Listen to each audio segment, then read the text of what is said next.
Cet épisode a une distance de 4 km à un pace de 7 minutes 45.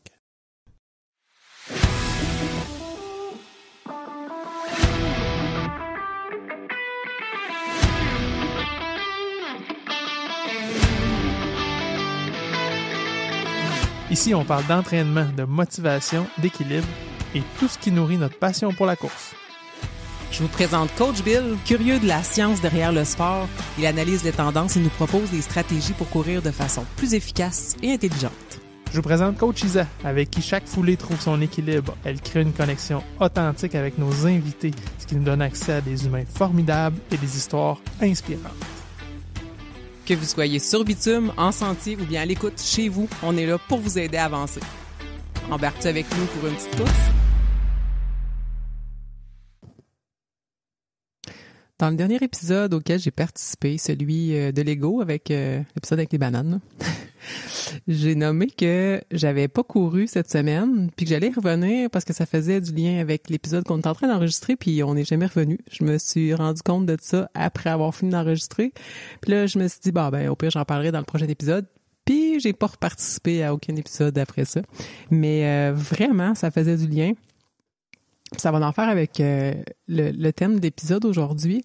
En fait, là où je voulais en venir l'autre fois avec l'épisode des bananes, c'est que j'avais pas couru, puis ça peut être gênant ou dérangeant de le nommer à sa gang de chums ou peu importe.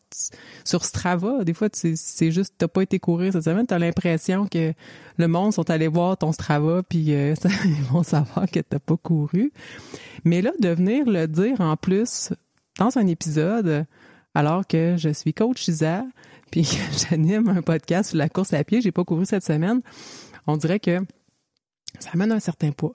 Et puis, le fait que j'ai été absente dans les dernières semaines a pas nécessairement juste un lien avec ça.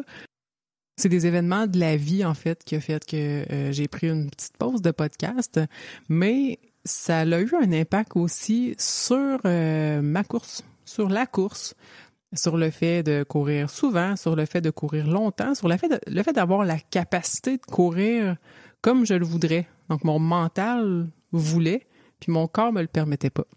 Donc, c'est un peu le thème de l'épisode d'aujourd'hui, mais avant de tomber dans le vif du sujet, salut Coach Bill! Salut! T'as-tu couru cette semaine? Oui, je suis content de te revoir au micro. Et oui, j'ai couru cette semaine. J'ai couru les 3 dernières semaines. Hein? On va dire ça comme ça parce que j'ai choisi une vieille que je voulais vraiment compter, même si elle n'a pas eu lieu cette semaine officiellement.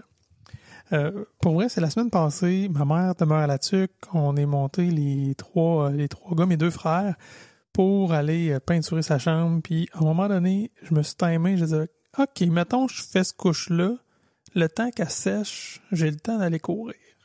Il faisait beau soleil, c'était milieu d'après-midi, j'ai regardé mes frères, je disais, hey, moi je finis de rouler ce mur-là, là. Partez le découpage de l'autre mur, moi je vais courir, je reviens, puis après ça je vais rouler ce que vous avez découpé. Parfait, on a un plan. Fait qu'il y a une belle piste cyclable à la Tuque qui place en plein bois, là. C'est vraiment chouette. Puis c'est ma ville natale. Fait que c'est le fun. J'aime toujours ça aller courir là. Fait que je regarde ma mère, je dis, tu viens-tu avec moi? Qui est pas une coureuse, évidemment. Elle dit, avec mon vélo? Ben oui. Elle dit, on est ben trop pesant, mon vélo électrique, puis descendre ça, puis tout. Non, je vais t'aider. Elle me cherchait des raisons pour me choquer, là. Tu sais, c'était trop lourd, c'était trop compliqué. Puis finalement, je fais comme j'ai abdiqué, là. J'ai offert 2-3 options, puis j'ai arrêté. Puis elle me dit, à servir, elle dit « Ouais, j'y vais ». Il s'est passé un petit déclic dans sa tête de « Hey, il y a une belle occasion d'aller passer du temps en nature avec mon gars ». Puis je pense que c'est un peu, pas senti mal, mais fait comme « Qu'est-ce que je suis en train de choquer ça ?» Fait que on est partis ensemble.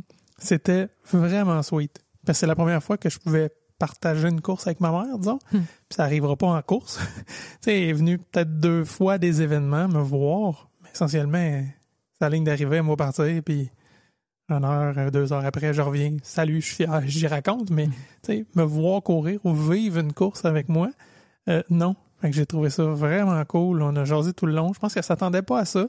Elle disait, tu parles. Ben oui, quand je cours avec du monde, c'est sûr que je parle. Le but, c'est pas de s'époumoner, puis pantoute, c'est ça le plaisir. T'sais. Fait qu'on a jasé vraiment de plein de choses. Fait qu'en faisant du sport tous les deux ensemble, c'était vraiment cool. C'est une de mes belles courses de l'année, je dirais. Wow. Ouais. Puis toi, tu couru cette semaine? Oui, je suis allée courir aujourd'hui même avec mon amie Nancy, que j'ai poké dernière minute carrément. Puis dans les 15 minutes suivantes, j'étais chez elle, puis on partait pour un 5 kilos. Puis la température, pour vrai, c'est le fun de courir de ce temps-ci, là. Tu sais, c'est frais dehors. On est au mois de septembre. On n'a pas trop chaud. On n'a pas froid encore. On est bien en short, en camisole. Fait que, ouais, une belle course avec mon ami. Tu sais, la petite fraîche, justement, d'automne. Le fond de l'air est moins chaud qu'en plein été, mais t'as le soleil qui te chauffe la peau. C'est magnifique, ça, pour vrai, là. Ouais, moi aussi, j'adore. C'est vraiment une de mes belles périodes. Puis je l'ai déjà nommé dans un ancien épisode, mais dans mes statistiques personnelles, l'automne est une période très populaire pour la course, plus que l'été. On voit beaucoup de monde, ces pistes cyclables à l'automne. Surtout qu'il a fait vraiment chaud cet été. Ouais. Je pense que les gens restaient à l'air climatisé, puis là, il fait plus frais, ils en profitent pour aller dehors un peu. C'est clair. Avant de se lancer, j'ai 2-3 petites publications que j'ai ramassées, évidemment. Il y en a une, c'était sur Facebook, qui disait « C'est pas difficile de s'entraîner pour un marathon. C'est difficile de faire tout le reste de la vie autour de ton training marathon. » C'est ça. C'est sûr qu'il faut que tu sacrifies des choses. L'autre, c'est ça me parle, là, c'est des données, c'est un diagramme à tarte, là, un pie chart, qui dit les causes d'une blessure. Puis là, t'as un petit 1% qui dit « Je me suis enfargé ». Puis t'as 99% qui dit « Ah, je me sentais bien, je me suis dit, je vais en faire un petit peu, un peu plus vite. Ouch, ça fait mal. » Eh oui. C'est clair. C'est clair. Puis une petite dernière que je trouve inspirante, c'est la personne dit « Je m'entraîne pas pour avoir mon beach body. Je m'entraîne pour que moi, à 60 ans, je puisse encore bouger, lever des choses, explorer la vie, le monde, puis c'est ça, profiter de la vie. » C'est tellement plus ça, dans le fond. Ouais, c'est ça. C'est un why pas mal plus profond que l'aspect physique, là, l'apparence. Totalement. Ça peut être correct. Tu peux avoir ça comme why, mais ça t'en prend un petit deuxième de fond là, qui va faire que tu vas t'as fait pas mal plus longtemps que du mois de mars au mois de mai. C'est ça. Pour te rendre compte, finalement, début juin. J'ai pas réussi. Ouais, c'est ça. Ouais. On a quelques auditeurs qui nous ont fait des retours aussi. Je pense à François et Christophe qui se sont achetés des lunettes spec optique suivant ma plug. Je me demandais toujours, quand je plug des affaires, ça a-tu un effet? La réponse, c'est oui. C'est le fun de feedback. Mais ça a eu un backlash, par exemple, parce que Christophe, c'est le chum de Geneviève, qui est une auditrice. Je pense que lui, il écoute pas encore, mais il commence à être un coureur sérieux. Elle me dit, c'est cool que t'as fait un review, pas un review, mais une plug des specs, parce que justement, mon chum s'est cherché des lunettes. Fait que tu sais, pourquoi tu les as choisis? En me demandant ça, je suis allé voir sur le site parce que je voulais aller vérifier l'information. En arrivant sur le site, qu'est-ce qu'il n'y a pas? Un solde sur des lentilles. Oh non, les lentilles que je voulais. Ça m'a coûté une paire de lentilles. C'est Coach Frank qui m'avait parlé des lentilles photochromiques qui se teintent toutes seules au soleil puis qui reviennent plus claires là, quand tu arrives où il y a moins de lumière. C'est intéressant. Oui, fait que j'ai hâte de les essayer. Entre autres, là, des fois, quand je vais sur la piste slab ou je rentre dans le bois un peu, les lunettes de soleil, souvent, on est là, on les lève, on les remet. Mais fait que j'ai hâte de voir si ça s'ajuste bien puis assez rapidement pour mes critères personnels. Tu as dit que Christophe avait commencé peut-être à nous écouter parce qu'il commence à être un coureur sérieux. On n'a pas besoin d'être coureur pour écouter les épisodes, ni sérieux. Merci, t'as raison. Sinon, il y a Valérie aussi qui a fait un commentaire sur l'épisode que j'ai fait avec Coach Frank avec mon mauvais micro. Si j'étais fâché quand j'ai fini d'enregistrer puis je me suis rendu compte qu'il y avait rien sa carte mémoire ou puis j'avais sur l'enregistrement en ligne avec Frank parce qu'on était à distance, je fais comme le son est bien pourri pour allumer que c'est ça. Ça avait pris le micro de mon laptop et non pas mon micro de studio puis puis j'oublie quelqu'un d'autre qui m'a dit non, c'était bien correct. Je fais comme OK, mais prochaine fois, je vais quand même m'assurer d'avoir mon bon micro. Hey, mais au moins, ça l'a enregistré, là. Imagine, t'arrives à la fin de l'épisode, puis tu fais comme, t'as juste une voix. Arc. Oups. Ouais, non, t'as fait quelque chose. Oui, c'est ça. Parce que sinon, Simon aurait été très, très triste. Simon, qui est sur le bord d'avoir des symptômes de sevrage. En fait, il va donner un petit coup de pouce, là, pour dire que là, OK, là, faut faire un épisode. En tout cas, au minimum que je participe. Ouais. Donc, le sujet de l'épisode aujourd'hui, souvent on a fait beaucoup d'épisodes qu'on a parlé, c'est quoi les effets bénéfiques de la course, que ce soit au niveau physique, au niveau mental, psychologique. Puis, comme je l'ai dit en début d'épisode, j'ai un enjeu là. Puis, je suis sur le bord de dire « Ah, si ça me tente plus de courir. » Mm-hmm. Je l'ai dit au micro, mais c'est pas la première fois que je l'entends, là. Je veux dire, c'est une des premières fois que je le vis depuis 2021. Puis, tu sais, pas juste une baisse, là. Vraiment un questionnement de je pourrais arrêter de courir, là. Tu sais, on dirait que ça rentre plus dans mon horaire, dans mon énergie. Puis c'est ça, je n'entends des gens parler, sa chaise à tatou, ça arrive que je courais avant. Ah ouais, tu cours plus? Non. J'ai fait un demi-marathon, je me suis entraîné pour ça, puis je me suis écœuré ben raide, j'ai débarqué. Ou je courais, puis à un moment donné, je me suis mis à faire autre chose. Puis bon, c'est sorti de ma vie. Puis, tu sais, tu sens qu'il y a comme une forme de deuil ou une forme de... J'aimerais ça être encore coureur ou coureuse, mais ça s'y prête plus, ça s'y prête pas. Fait qu'on va parler de ça aujourd'hui. Qu'est-ce qui se passe quand on est sur le bord de débarquer, quand on a débarqué? Comment on fait pour embarquer? Pourquoi on débarque? Puis c'est ça, on va évoluer avec ça tout au long de l'épisode. Tu m'as fait flasher sur une portion que je veux pas oublier. On peut commencer par ce bout-là, mais t'as dit, j'ai fait mon demi-marathon, puis ça a fait comme fuck off, je suis tanné. Mais j'ai souvent entendu ça de des gens qui faisaient des Ironman, entre autres. T'es dans l'ultra, là. C'est long. Tu sacrifies une grosse partie de ta vie pour le faire. En fait, c'est ça. C'est quand la course empiète sur le reste de ta vie. Ou que le reste de ta vie empiète sur ta course. C'est ça, long. Mais j'ai vu, là, je le retrouve pas, je l'ai pas sous la main, mais j'avais lu que le taux d'abandon de la course chez les ultramarathoniens était phénoménal. Ah ouais. Souvent, là, après 2 ans, déjà, il y avait une chute vertigineuse des gens. Ils vont courir 1, 2, 3, 4, 5 ans, à peu près ça. C'est terminé. Fait que, tu sais, ça recoupe un peu ce que je disais tantôt, là, mon pie chart qui disait j'ai voulu en faire un peu plus, je voulais aller un peu plus loin, je me suis blessé, mais je pense qu'il y a quand même une ligne à pas traverser, pas juste au niveau des blessures, mais au niveau motivationnel aussi. Puis pourquoi tu le fais? Puis clairement, tu sais, c'est pas la première fois que je l'entends, puis ça n'a pas besoin d'être l'ultra, ça a juste besoin d'être trop pour toi, pour ton style de vie, pour ce que tu fais.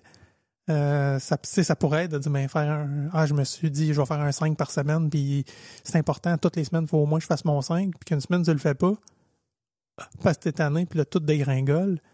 Fait que, je pense qu'il y a vraiment une ligne où faut pas s'entêter à vouloir faire plus, juste pour faire cute, juste pour dire, je vais le faire, mon demi-marathon, puis ça va être fait.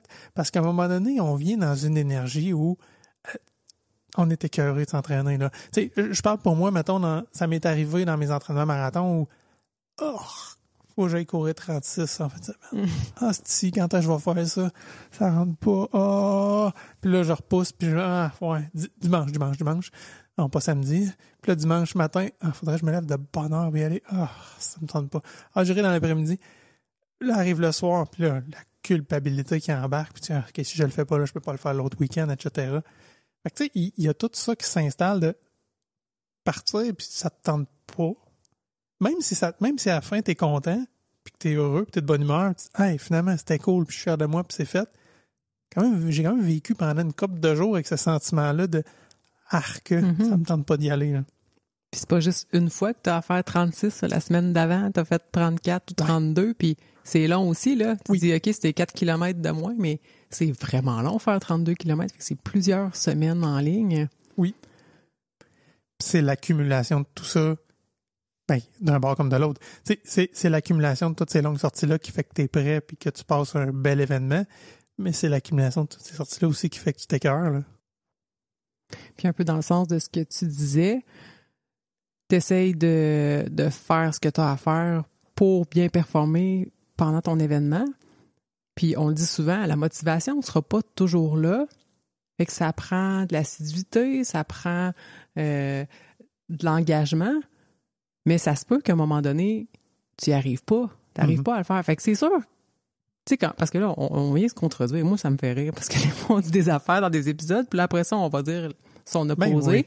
Mais oui, on cherche à avoir autre chose que de la motivation parce qu'il y a bien des matins que ça ne nous le tente pas. Mais ça se peut que ça soit le signal de quelque chose. Puis ça se peut que, même si tu veux rester engagé, tu n'y arrives pas. Mm-hmm. Puis, tu sais, l'assiduité, justement, l'assiduité et l'engagement permet de passer une baisse de motivation jusqu'à temps qu'elle revienne. Là. C'est ça. Mais ça, elle revient jamais. Non, c'est ça. Combien de temps tu t'entêtes? Puis, à faire, des fois, tu sais, des fois, c'est juste de reviser tes objectifs ou de réviser à la baisse, là. C'est ça, d'être indulgent avec soi-même. Puis, mettons que tu es en training, justement. Tu as parlé d'un demi-marathon, puis tu le vois venir, puis ça te pèse, puis il reste encore, je sais pas, 6 semaines d'entraînement, puis hey, mettons, tu y vas pas, là. Et puis, la pire affaire que je peux entendre, ben là, j'ai payé pour. Hey, on s'en calisse-tu? Hein? Tu vas t'infliger 6 semaines de merde juste parce que t'as payé 100$? Tu sais, là, tu vas avoir payé 100$, tu vas avoir perdu 100$ parce que t'auras pas de fun, tu vas avoir scrappé 6 semaines. Tu sais, tu peux-tu dire, hey, fuck le demi, baisse ta distance, mettons, regarde avec l'organisation, ou j'irai juste pas à l'événement, je vais retourner à courir pour le fun, fuck le plan. Ça va être pas mal plus payant à long terme de préserver du plaisir dans la course que de t'entêter à aller faire un événement, d'arriver là que ça te tente pas, de le finir. Puis si tu te blesses pas parce que si t'as sauté des entraînements, mettons tu le finis, puis après ça t'es écœuré raide, puis t'es des semaines, des mois à pas courir parce que tu t'es écœuré, t'es allé trop loin, ben c'est pas gagnant. Ça vaut pas 100$, à mon avis. Pas ça, effectivement. Puis toi, c'était-tu déjà arrivé de perdre ton intérêt pour la course? À long terme, non. Momentanément, oui. À date, je pense que je m'en suis sorti avec pas de l'assiduité, parce que j'ai pas ça de l'assiduité. Ben, j'ai pas ça. J'ai pas ça de niveau micro. C'est pas je suis à courir là, tous les lundis, je sors, puis le vendredi midi. Tu sais, j'ai pas ça. Je vais me faire des sorties dans la semaine, je vais courir toutes les semaines, mais j'ai pas d'horaire. Fait mais j'ai pas envie de sauter une semaine, mettons. Mon assiduité, je vais dire, est hebdomadaire. Là, quand je vois que la semaine avance, je peux aller encore. Ah ouais, hein, faudrait que j'aille, puis je sais que ça me fait du bien, puis ça me fait du bien. Mais mettons que ça m'est arrivé d'avoir une couple de semaines en ligne où je cours pas avant. Mes semaines commencent le lundi là, dans mon calendrier. Je cours pas avant le jeudi, mettons. Là. Tu sais, une couple de semaines en ligne, souvent ça, c'est un bon indice que je suis pas mal moins motivé. Puis c'est à un moment donné la pression de la semaine qui achève que ouais, il faudrait que j'aille. Puis là, j'y vais. Mais j'ai eu des bouts justement plus difficiles où tu sais, maintenant, on se pose la question. Là. Si j'y vais pas, il n'y a rien qui va exploser, premièrement. Oui, il n'y aura pas de conséquences. Il n'y aura pas de conséquences à court terme, effectivement. Puis là, quand tu vois tout ce que tu as à faire, ou on dirait qu'à un moment donné, ça m'est arrivé de c'est futile. Là. Je veux dire, mettons, j'ai un enjeu au travail ou avec mes enfants ou avec... tu fais quand même fuck off là, fuck, je vais pas courir, puis je vais travailler sur mon dossier du travail, puis je vais essayer de clencher ça, puis à chaque fois, par exemple, je me suis rendu compte que si je... C'est ça. Plus je pense que j'ai pas le temps d'aller courir, plus c'est le temps que j'aille courir. Ça, je l'ai nommé souvent, cette phrase-là. Elle est encore vraie pour moi. Puis même quand je me dis, hey, ça me tente, mais pas en tout, j'y vais, j'en reviens content. Puis souvent, c'est ce qui repart la machine, que ça me redonne le goût. Je me rappelle les bénéfices que ça me donne. C'est bien rare que j'arrive d'une course puis je suis pas bien, là. Puis que je suis pas mieux que quand je suis parti. Je suis jamais pire. J'ai toujours gagné un petit quelque chose. Fait que je m'en sors de même, je te dirais à date. Fait que j'ai jamais eu une période, outre des blessures qui m'ont forcé à arrêter, au niveau motivationnel, ça s'est toujours résumé à quelques jours. Pour ma part, c'est un peu insidieux, hein? Tu sais, parce que tant que ça allait bien, je te pose pas de questions. Je parle de course avec mes amis de course, je parle de course avec toi, je parle de course sur le podcast. Je vais faire des posts sur la course. Tu sais, ça fait partie de mon quotidien. Puis là, ça s'est mis à être un peu plus difficile. La vie a pris le dessus un peu sur ce qui était accessible côté course. Mais mon rapport à la course a vraiment changé. C'était plus léger, partir courir ou participer à une course, participer à un événement. Puis ça s'est mis à créer un doute sur je vais-tu courir avec eux? Il me semble que je vais en arracher. Puis j'en arrachais pour vrai. Là. Puis là, c'est pas juste dire je performerai pas. C'est voyons, je cours comme pas 2 fois plus lentement, là, mais je veux pas donner de pace, là, mais tu sais, j'ai beaucoup ralenti, puis ma fréquence cardiaque est tellement élevée, je suis incapable de courir. Puis là, je me mets à marcher, puis ma fréquence cardiaque, elle se maintient à un niveau où normalement je cours. Mm-hmm. Mais je peux pas aller joindre un groupe qui s'en va courir 8 km. Là. Va falloir que je marche. Il n'y a pas personne qui va m'en vouloir, je le sais. Il n'y a pas personne qui va... Je suis sûre que même la plupart vont vouloir marcher les bouts que je veux marcher, mais là, mon rapport à la course est plus bon. Mm-hmm. Fait que, tu sais, parce que souvent, on a parlé d'ego. Mais c'est quand même réel comme sentiment. Tu fais comme, OK, mon corps me le permet pas. Là, on parle de ma fréquence cardiaque qui était plus élevée, mais ça peut être avec une blessure. T'oses pas trop te joindre à tes amis. Tu te retires un petit peu. Mm-hmm. Là, tu fais tes courses tout seul. Tu fais moins long. C'est tout l'effet que ça vient créer. Puis là, ça devient... C'est plus une belle chose d'aller courir. Ça devient une source de stress, une source d'anxiété. Puis là, tu veux pas lâcher parce que tu veux continuer de performer, mais tu performes plus. Fait que c'est un cercle vicieux qui s'installe au niveau psychologique, puis qui peut même dégénérer jusqu'au niveau physique. Là. Ah, j'avoue, hein, ça vient lourd. Puis, comme tu dis, t'as le goût de te joindre à des gens, mais t'as pas le goût d'être le boulet, le fardeau, justement, qui va... Parce que même si tu dis... C'est vrai, la plupart des gens vont « Hey, on s'en fout, là, on va marcher avec toi », mais c'est dur à accepter, pareil, là.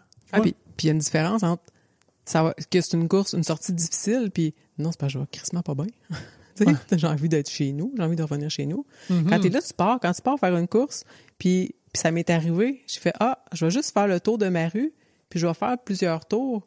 Comme ça, je pourrais rentrer chez moi si je me sens pas bien. Puis c'était pas de la motivation, là. J'aime ça, courir. Là, c'est crime. J'ai peur d'aller plus loin parce que ça se pourrait que je me sente pas bien puis je puisse pas revenir chez moi. Fait que c'est un peu tout ça. Qu'il y a un mélange de tout, de la vie, de la course et du body, qui a fait que j'ai pris une petite pause du podcast. Mais j'ai probablement juste un peu besoin de repos. Mais quand normalement, je m'accroche à la course pour passer au travers de ce qui est difficile. Parce qu'il y a des moments, puis ça m'est déjà arrivé, d'avoir juste la course à quoi m'accrocher quand le reste est trop difficile. Puis là, je fais face à un moment où je peux plus m'appuyer là-dessus pour passer au travers du reste. C'est sûr que c'est un signal. Quand t'es rendu là, c'est que t'es allé un petit peu trop loin, t'as besoin de repos. Puis là, vous allez me dire, Isa, tu peux aller marcher. Mais je pense que c'est l'effet, justement, qu'on a, les coureurs. On s'attache à notre sport. On le trouve beau. On le trouve intéressant. On trouve ça le fun d'en parler. De le partager avec des gens. Mais là, quand tu peux plus courir, tu peux plus le partager avec des gens. Tu peux plus en parler. Oui, tu peux en parler. On peut parler de course sans être coureur, mais tu sais, de dire qu'est-ce que tu vis. Puis là, on dirait que c'est un double deuil. Tu sais, c'est difficile pour moi d'aller courir. Puis là, c'est rendu difficile pour moi d'en parler sur le podcast. Ça devient identitaire, là. Ben, totalement. C'est un peu paradoxal parce que ça fait du bien, cette identité-là, longtemps.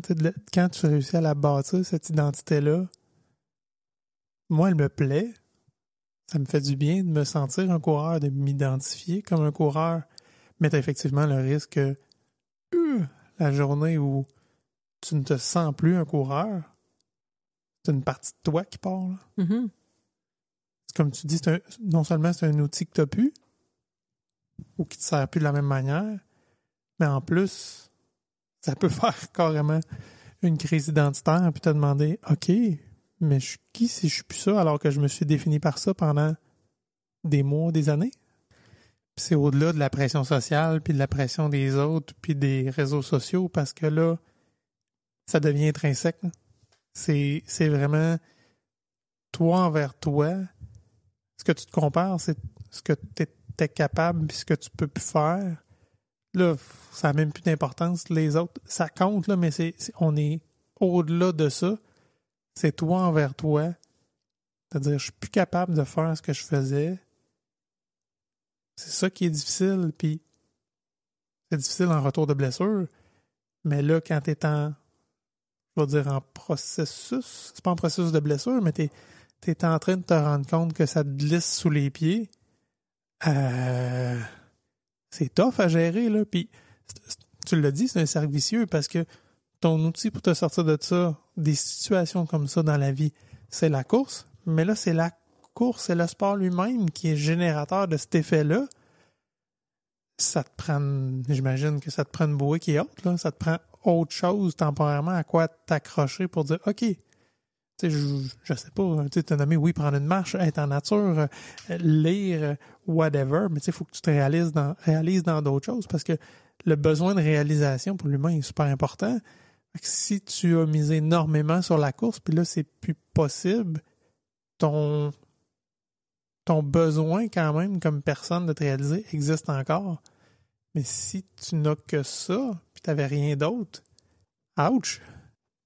Fait que tu sais, toi qui écoutes ça, qui probablement est un coureur, j'imagine, c'est sûr que tu connais des gens qui sont dans cette situation-là, soit qui sont en train de délaisser la course, soit qui ont délaissé la course et qui n'ont jamais été capables de rembarquer, des gens autour de toi qui t'en ont parlé. J'ai le goût de vous donner une petite mission aujourd'hui. De tendre la main à un coureur qui va pas bien, tendre la main à un coureur qui s'est arrêté, mais pour qui, vous savez, quand vous lui en parlez, l'étoile revient dans les yeux, là. Tendez-lui la main. Juste à lui parler. Demandez-y, c'est quoi ton histoire? Pourquoi t'as arrêté? C'est une blessure? C'est ta motivation, justement? T'as manqué de temps? Qu'est-ce qui a fait que t'as arrêté? C'est sûr que la personne, elle va vous le partager. Après ça, pourquoi la personne n'a pas repris? Demandez-lui. C'est-tu parce que justement, il n'y avait plus le niveau qu'il y avait avant, puis ça le faisait chier, bof, tant qu'à pu faire ce que je faisais, ça me tente pas de recommencer, c'est ben trop dur, hey, c'est pas vrai que je me retape ça. Puis, ou il a peut-être transité vers un autre sport, tu sais, il fait d'autres choses à la place. Puis, offrez-y donc une petite sortie. Hey, viens donc avec moi, là. Viens, on va en faire une petite. Puis, facile, là. Marcher avec juste des petits intervalles de course, là, quelques minutes, là, 5 fois une minute, là, à travers des marches, là. Juste pour, viens avec moi. Je vais te donner la main, là. On va aller courir ensemble. Ça se peut que vous relanciez des coureurs juste avec une présence comme ça. Puis en lui montrant que ça se fait de reprendre à courir. Fait que là, pas trop d'inquiétude. Coach Isa va bien. Si je suis venue vous parler sur le podcast, c'est que tout n'est pas perdu. Mais je vous invite aussi à peut-être partager cet épisode-là à quelqu'un aussi qui n'a pas nécessairement arrêté. Mais on le voit quand quelqu'un a perdu un peu l'étincelle ou prend un peu ses distances ou souvent on le nomme là. Voyons, ça, moi je suis plus essoufflé que d'habitude. Voyons, mon cœur est haut. C'est exactement ce que je suis en train de vivre là. Ben, d'inviter la personne à enlever une bûche. Puis, tu sais, vraiment diminuer le volume, diminuer l'intensité, diminuer le besoin de performer comme avant. Un peu comme en période de surentraînement. Parce que des fois, ça peut être le mental qui lâche. Je dirais, regarde, vas-y donc juste quand ça te tente, puis tant pis la distance. Tu sais, si tu sors pour 15 minutes de ça, c'est mieux que 0 minute de rien. T'avais-tu une plug pour les auditeurs cette semaine? Oui, je me suis acheté vous connaissez tous les AirTags, je m'en étais acheté un pour mon portefeuille. Et puis, j'ai pris trop cheap, là. Je me suis fait un peu avoir, là. J'ai voulu payer pas cher sur Amazon, puis la batterie a duré 2 mois. Mais je trouvais ça cool comme bidule. Puis tu sais, j'ai jamais perdu mon portefeuille, mais en même temps, c'est pas rare qu'il est dans un sac ou dans l'autre ou dans le char ou tu sais. Mettons que je le cherche souvent sans le perdre. Puis là, quand la batterie est morte de ça, je me suis dit, bon, c'était probablement un gadget là, que je me suis acheté une bulle, puis non. Fait que je m'en suis racheté un meilleur, de meilleure qualité, mieux connu. Et puis, je pense que 2 semaines après, j'ai vraiment perdu mon portefeuille. J'étais tellement content de m'être acheté un autre AirTag de portefeuille. J'ai ouvert mon application en me disant fuck, je trouve mon portefeuille, il est où? Il doit être dans le char, je sais pas. J'ouvre ça. Qu'est-ce qu'il est au IGA? Mais oui, puis ça pointait directement comme au service à la clientèle, là, c'était assez précis. Comme, OK. Fait que, sincèrement, je me suis justifié a posteriori mon achat impulsif, mais je le recommande. Pour vrai, moi, ça m'a sauvé parce que je sais pas si vous avez déjà eu à perdre votre portefeuille puis changer toutes les cartes de crédit puis faire les permis de conduire. C'est dégueulasse. Pour vrai, ça vaut de l'argent pour moi, ça. Fait que j'étais vraiment content de le retrouver. Sur ça, qu'est-ce qu'on souhaite à nos auditeurs? Bonne course!